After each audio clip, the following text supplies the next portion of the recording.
तर पा मस्त अशा आपल्या तुरीच्या घुगऱ्या तयार झालेल्या आहे खाण्यासाठी।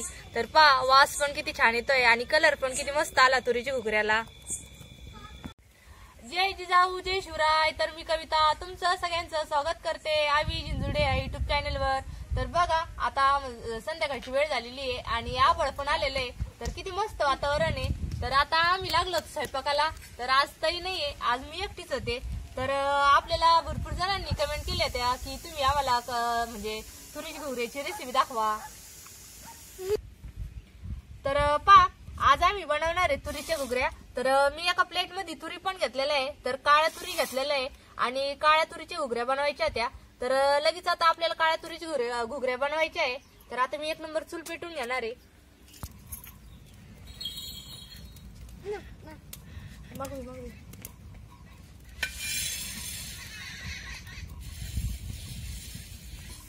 तर आता तुरी पण टाकलेल्या आहे तव्यावरती आणि मस्त असा थोडासा खमंग वास भाजून घ्यायचे आहे।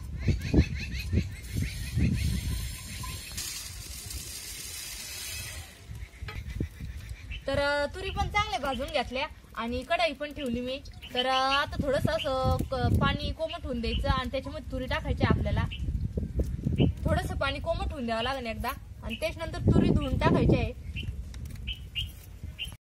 तर पा आता तुरी पण टाकलेलं आहे शिजायला आणि आताच नवीन म्हणजे तुरी नीट केल्या होत्या त्या तुरी होत्या आपल्या काळ्या। तर तुरी शिजायला ना भरपूर टाइम लागेल कारण की कढईमध्ये आणि आज थोडं वारं पण होतं आणि कुकर मध्ये जर टाकलं असतं ना तर 4-5 शिट्ट्यामध्ये आपल्या तुरी शिजल्या असत्या। तर आता टाइमच लागेल, तर लोक आपण मसाला काढून घेऊ। तर लगे आता आपल्या घुगऱ्यासाठी मसाला काढायचा आहे। तर मी मिरची आणि लसूण निसून घेणार आहे आणि त्याच्यानंतर आपल्याला आता घुगऱ्या शिजल्यास नंतर शेंगदाणे भाजून घ्यावं लागेल। तर लसूण आणि ती निसून घेते।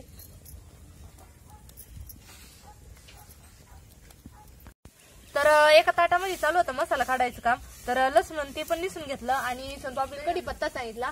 तर सोनपापडी पण एकदम पडत गेली आणि लगेच मला कढीपत्ता घेऊन आलेली आहे। आणला बाई। तर हे पहा सोनपापडीने एकदम मस्त असं झाडाचा ताजा ताजा कढीपत्ता आणला। तर तुरीला पण थोडासा टाइमच लागल कारण की कढईमध्ये टाकलेलं आहे। तर मी कोथिंबीर ते कापून ठेवते, कोथिंबीर तेवढी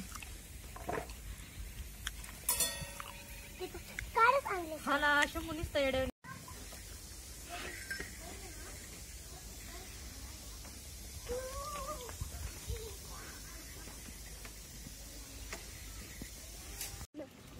तर पा आता आपल्या तुरीच्या घुगऱ्याला भरपूर टाइम झालेला आहे आणि आता शिजतच आले असन, नाही शिजल्या पण असन। तर भरपूर टाइम पण झाला आणि काळ्या तुरी टाकल्या त्या तर कलर पण बदललेला आहे। हे पहा आपल्या तुरी आता चांगले शिजल्यात। थोडे 5-10 मिनिटं जर राहून दिल्या ना अजून चांगले शिजल।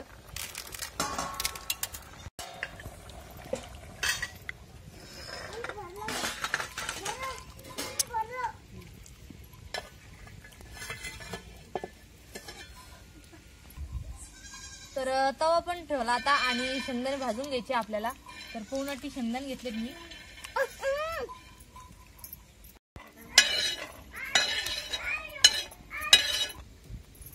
तर पा आता शेंगदाणे पण भाजून घेतले आणि आज थोडा जास्त म्हणजे टाइमच लागणार आहे स्वयंपाकाला कारण की आज तरी पण नाहीये। तर एकटीच मी तर म्हणलं आता चला आता लागावं स्वयंपाकाला आणि भरपूर लवकर लागले ते पण तुरीची घुगरी शिजायला टाइम लागतो त्याच्यामुळे मग आता टाइमच झाला। तर आता लगेच आपल्याला पाट्यावर मसाला वाटून घ्यायचा आहे।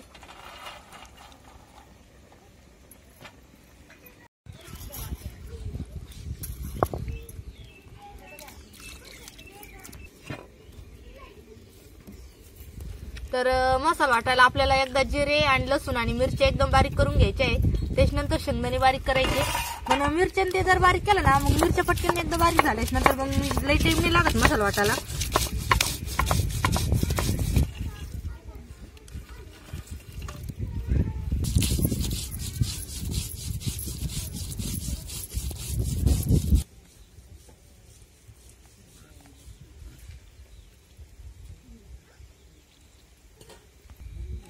तर पहा आपला जो मसाला घेतला तो पण वाटून झालेला आहे आणि शिजलेल्या तुरी आणल्या त्या थोड्याशा वाटायला। तर वाटून जर घेतलं ना तर रश्यामध्ये एकदम भारी लागत। तर हे एकदम बारीक वाटून घ्यायचे आपल्याला। ते काय शिजलेलं आहे म्हणा, काही टाइम नाही लागणार त्याला वाटायला। तर या तुरी जर आपण जरा मसाल्यात वाटायला टाकला ना, जो आपला तुरीच्या घुगऱ्याचा रस्सा राहतो का, तो एकदम भारी लागतो खायला. आणि भाजी आपली म्हणजे थोडीशी अशी घट्ट होती, कारण की लई जरा शेंगदाणे टाकले ना तुरीच्या घुगऱ्याला तर तुरीची घुगऱ्या चांगले लागत. तर अशा थोडीशी शेंगदाणे आणि थोडेसे अशा तुरीची घुगऱ्या टाकायच्या मसाल्यामध्ये, तर एकदम भारी रस्सा लागतो आपला. तर मसाला पण एकदम बारीक वाटून आणलेला आहे. आणि आपल्या ज्या घुगऱ्या होत्या का त्या एका पातेल्यामध्ये टाकायच्या आपल्याला. तर म्हणजे आपल्या तुरीची घुगऱ्या शिजेल होत्या बरं का, पण मग मी आणला मसाला वाटूस तर ते पूर्ण गार होऊन जाईल, त्याच्यामुळे मग मी चुलीवरतीच ठेवल्या त्या. तर आता एका पातेल्यामध्ये काढून घेणार आहे.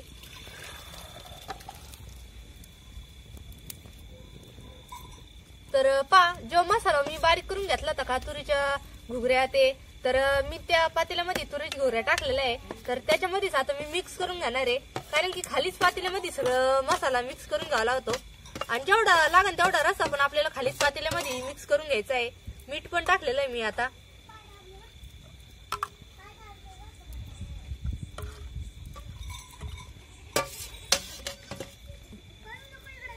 तर मसाल्याचं ताट ते धुवून टाकायचं चांगलं.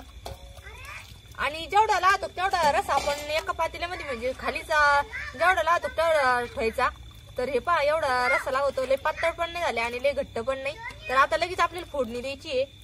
तर मी जी कढईमध्ये शिजून घेतले त्या तीच कढई ठेवणार आहे फोडणी द्यायला.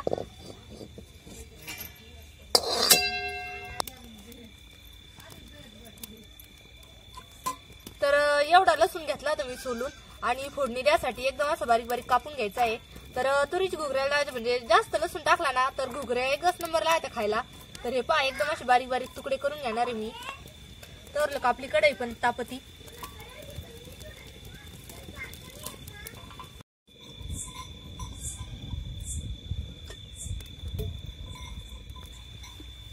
तर पहा आता लसूण कापून जेव्हा येईल तो आपल्याला लसूण फोडणी टाकायचा आहे आणि चांगला लाल होऊन द्यायचा.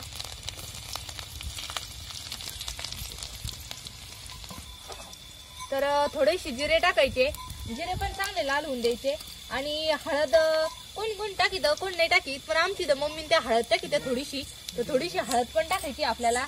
आणि त्याच्यानंतर कढीपत्ता आणि कोथिंबीर टाकायची.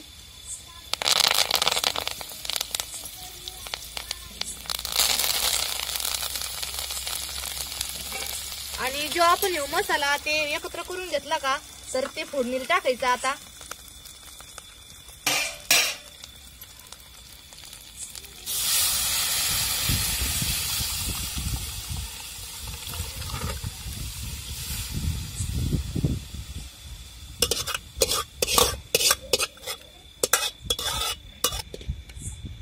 तर पहा आता मसाला मीठ ते सगळं टाकलेलं आहे.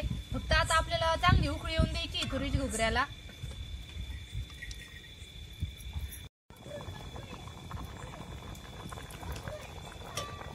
तर पहा तुरीच्या घुगऱ्याला किती मस्त अशी खळाखळा उकळी आलेली आहे. आणि चांगली उकळी येऊन दिली का भाजी पण एकदम भारी लागते खायला. तर तुरीच्या घुगऱ्या पहा कलर पण किती मस्त आला आणि वास पण एकदम भारी येतोय. तर पहा आपल्या तुरीच्या घुगऱ्या एकदम मस्तपैकी रेडी झालेल्या आहे खाण्यासाठी.